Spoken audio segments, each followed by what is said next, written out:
P to the third letter, you ain't never heard better. This clip you about to watch is just, it's light compared to what you could really receive if you click that link in the description. Watch the full episode, you feel me? Man, this podcast, man, we the best podcast in Atlanta, you feel me? If you don't believe me, click the link and find out. Like, comment, subscribe, do all of the above, Well, man. some history with you because you don't really say it out loud, but you come from an incredible family, bro. You know what I'm saying? Like your pops is a legend, not only in Jersey in the contact sports game, and really in the business game as far as a promoter. Like your dad discovered Manny Pacquiao. He did. You know what I'm saying? Promoted Roy Jones. He did do that. Was a bodyguard for Muhammad Ali. Okay. You know what I'm saying? Was definitely he's like a karate master of some level. Yeah, he was a karate master. You know what I'm saying? And yeah, and a lot of your brothers grew up boxing on an amateur level. Did any of them ever make it pro? I had two brothers that are pro boxers, and my cousin was a pro boxer. My father was a promoter. I started to train later, but I got more into coaching, so I enjoy contact fighting sports.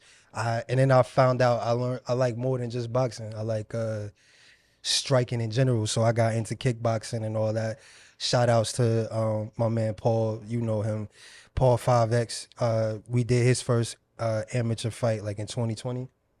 And even I was thinking about taking an amateur fight just to say I did it. And I was supposed to take it in 2020.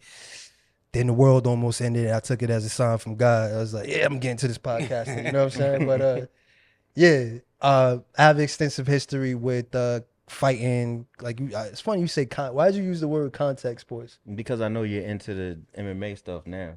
So I wanted to be all encompassing. It's combat sports. Contact sports is like football or something like that. Oh. Yeah, you know what I mean? Get it right.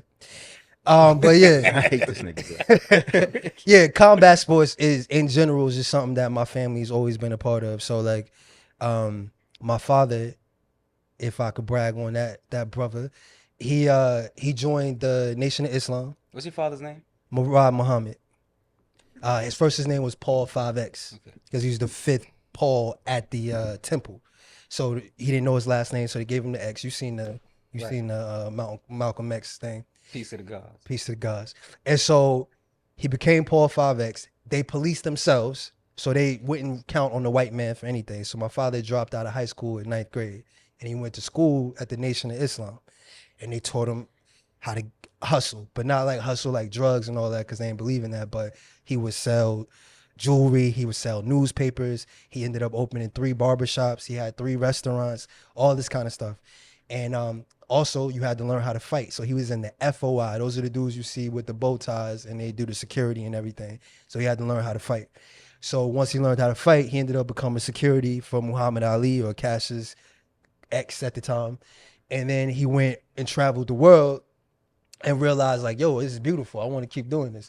But he wanted to make the real money, and the people who make the real money is the promoters and all that. So he started promoting boxing and all that. So that's how he got into it. And actually, if you ever seen the movie, I think it's Undisputed. It got Vin Rames, and it got what's the man? Dark-skinned dude went to jail for not paying his taxes. Oh, Wesley Snipes. Wesley Snipes, yeah. That movie. That's how you describe it. I know. Terrible. Yeah, Blade. or I mean, Blade. We used to say the blackest Nino, nigga in Nino. America, and who's the blackest nigga in America? Oh yeah, Wesley Snipes. Akon. See, he lost his title. He lost his title. Yeah. But yeah, that movie is based on what my father did. Oh wow. So in the movie, Vin Rames is the champion, and he goes to jail, and then they fight in the jail, whatever like that. So my father actually promoted a fight inside a Rawway prison, and he brought the champion in to actually fight a prisoner who was incarcerated and was actually ranked in one of them things, IBF, something like that. So my father did that. And again, which is why I respect your business acumen, or just your ability to do the things you see. He's just a believer in that. If you ask him to break it down, like how you did that, he couldn't tell you. The only thing he'll say is like, I believed in God, and I believed that if I was fueled by God, I could do whatever I wanted to do. And so that was motivated by Muhammad Ali, because you would ask Muhammad Ali, why you so great? And he'd be like, cuz I got God. Don't you know I'm God? Don't you know I got God on my side? That's how he would feel. So my father would go out and make these things happen. He would just show up, talk, all the personality in the world. My father couldn't read, really. He couldn't really read. Like when I was 4 years old, I used to help him pronounce words and spell words. He could barely read because he dropped out in 9th grade. And he said, like, when he was in school, he didn't see a reason for it, so he barely did whatever, he barely did his work. But when people gave him a purpose, and then he wanted to better himself, so he said that's what the Nation of Islam was for him. So I remember he used to say Japan.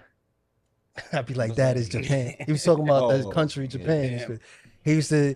He had the speak and spell, like a big red thing. I remember he used to be on the airplane, and it's wild loud, like, spell Japan or some shit. And people in the back be all mad. He would do and dare him to say something. My father's hands is like bigger than this sign right here. Like his hands is bigger than a frying pan. And the knuckles, each knuckle is like, got like the same way you got calluses right here. He got calluses on his knuckles from punching bricks and punching the wall and shit like that. So that's how tough he was. And he just took that toughness and that hustle and combined it with a belief in himself, and he accomplished greatness, millions upon millions of dollars. But you know, that tax man come knocking. Sometimes college is good for something, you know what I mean? Sometimes the white man could teach you something. Nobody taught him about them taxes. So by the time I came around, he didn't have as much money anymore. But he said that's what kept motivating him to hustle, so he would go back and get it. So he eventually promoted a fight between Mike Tyson and Razor Ruddock. He, shout outs to Pensacola, Florida, where basically I grew up. He hooked up with Roy Jones Jr. He did that whole portion that y'all probably know Roy Jones from. It was my father promoting him. He went and discovered Pacquiao because he went all over the world. He's best friends with the ex-president of the Philippines because he basically put them on the map, which is wild to say. I'm sure that a Filipino is going to be upset when they hear that. This nigga from Newark put the Philippines on the map. Yeah, my nigga, like everybody knows y'all for Pacquiao. So yeah, he did a lot of shit. He continues to do a lot of things. Now he has, funny enough, he was doing his own radio program. So when I told him I was doing Ox Sampson Speaks, the name comes from Muhammad Speaks, the newspapers he used to sell. So my podcast is called Ox Sampson Speaks, and I told him that. He was all filled with pride and all that kind of stuff. And he loves it. The fact I almost got, what's that shit you put me on, OTX Boxing? Yeah. Almost took a role with them promoting and gathering fighters for them. I ended up not getting it, but I told my father about that. He was so elated, like, oh, you gonna walk in my footsteps and all that. I tell him about the battle rap. Nobody listens to my battles or promotes my music more than my father. It was so crazy to me. He'll call me up out the blue. Send me that link where you was doing the thing, where you, you know, with the girl, where you touched the girl on the butt. Send me that one.